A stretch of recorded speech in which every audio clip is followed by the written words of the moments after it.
नमस्कार, आप सभी का स्वागत है द मनमौजी में और मैं हूं स्नेहा आपके साथ। साल के शुरुआती महीने यानी कि 22 जनवरी को भगवान राम की नगरी अयोध्या में श्री राम मंदिर में रामलला की प्राण प्रतिष्ठा हुई थी। राम मंदिर का फैसला बीजेपी सरकार के रहते हुए आया था, जिस पर बीजेपी पूरी तरह से आश्वस्त थी कि राम मंदिर के फैसले के बाद से यूपी की 80 लोकसभा सीटों पर उनकी जीत होगी, लेकिन ऐसा न हो सका। यूपी की 80 लोकसभा सीटों पर बीजेपी सिर्फ 33 सीटों पर ही सिमट कर रह गई, जिस पर किसी को भी भरोसा करना मुश्किल हुआ।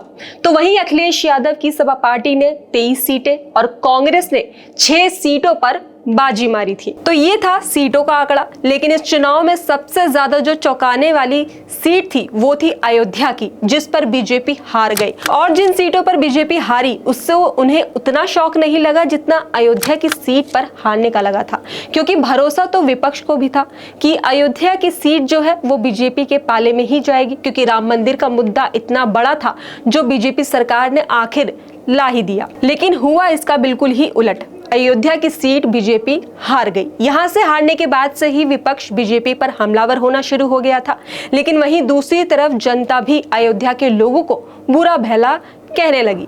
काफी सारे वीडियो सोशल मीडिया पर वायरल हुए, मीम्स बने और यहाँ तक कि बीजेपी के भी कुछ नेताओं ने अयोध्या वासियों पर विवादित टिप्पणी कर डाली। जनता ने अयोध्या का बॉयकॉट भी करना शुरू कर दिया था। आपने देखा होगा कि लोगों ने कहा था कि राम मंदिर तो जाए, पर वहां पर अपना प्रसाद, अपना सामान, जो भी जरूरत की चीजें हैं वो सब अपने साथ लेकर जाए, वहां से कुछ भी ना खरीदे, जिसकी वजह से अयोध्या वासियों को काफी मुश्किलों का सामना करना पड़ा था। तो वहीं अब इन सब के बीच उत्तर प्रदेश की 10 विधानसभा सीटों पर उपचुनाव होने हैं, जिसको लेकर सीएम योगी आदित्यनाथ ने पूरी तरह से अपनी कमर कस ली है। तो वहीं अब इस बीच उत्तर प्रदेश के सीएम योगी आदित्यनाथ ने अयोध्या और अयोध्या वासियों को एक बड़ी सौगात देने जा रहे हैं। जी हां, प्रधानमंत्री नरेंद्र मोदी और योगी आदित्यनाथ की सरकार रामनगरी में विकास की गंगा का अवतरण कराने में कोई भी कमी नहीं छोड़ रही है। बता दें कि हाल ही में गठित हुए अयोध्या जी तीर्थ विकास परिषद भी योजनाओं का पिटारा खोलने जा रहा है। अगर सब कुछ ठीक ठाक रहा तो जल्द ही मुख्यमंत्री योगी आदित्यनाथ बैठक कर 110 करोड़ रुपए की योजनाओं को हरी झंडी दे सकते हैं। बता दें कि रामनगरी में पर्यटन को बढ़ावा देने के लिए सरकार एक बार फिर से एक्टिव मोड में आ गई है। सरकार फिर से कई सारी योजनाओं पर काम करने के लिए पूरी तरह से तैयार हो गई है।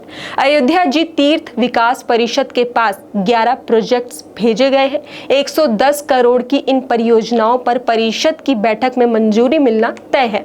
इसी महीने यानी कि जुलाई में ही सीएम योगी आदित्यनाथ की अध्यक्षता में तीर्थ विकास परिषद की बैठक तय मानी जा रही है। अयोध्या में 32,000 करोड़ की परियोजनाओं पर काम चल रहा है, तो वहीं अब कुछ नई योजनाओं पर काम शुरू करने की तैयारी हो रही है। श्री अयोध्या जी तीर्थ विकास परिषद के सीईओ संतोष कुमार शर्मा ने बताया कि अयोध्या के नियोजित विकास के लिए विभिन्न विभागों की विकास योजनाओं के प्रस्ताव तीर्थ विकास परिषद को मिले हैं।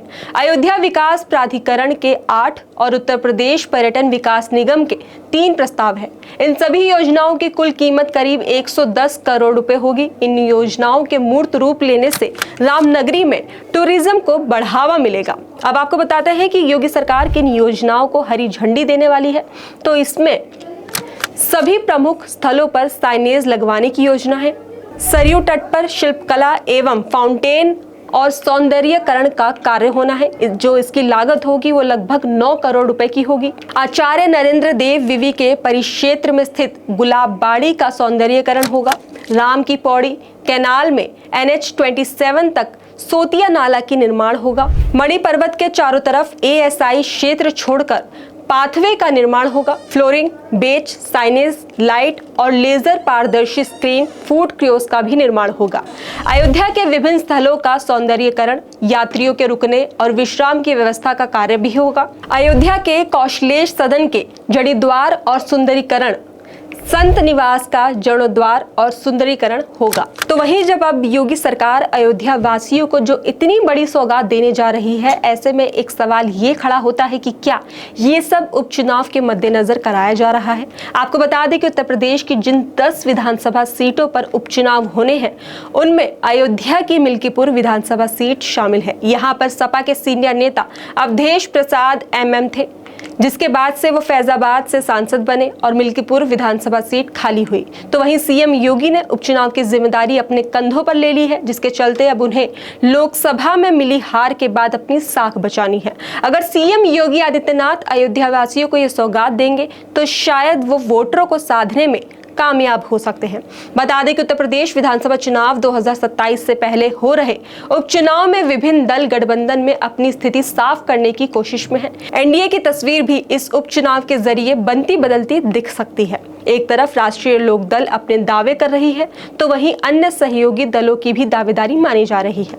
दूसरी तरफ समाजवादी पार्टी और कांग्रेस आधी सीटों पर चुनाव लड़ने की बात कर रही है। दरअसल यूपी में जिन 10 सीटों पर उपचुनाव हो रहा है, उसमें 5 सीटें एनडीए के पाले में थी, वहीं 5 सीटों पर समाजवादी पार्टी का कब्जा था। कांग्रेस एनडीए के पाले वाले सभी 5 सीटों पर अपने दावे कर रही है। इस हिसाब से देखा जा रहा है कि विधानसभा चुनाव 2027 में कांग्रेस 403 में से 200 से अधिक सीटों पर दावेदारी पेश कर सकती है। फिलहाल इन खबरों पर आपकी क्या राय है, हमें कमेंट बॉक्स में जरूर बताएं।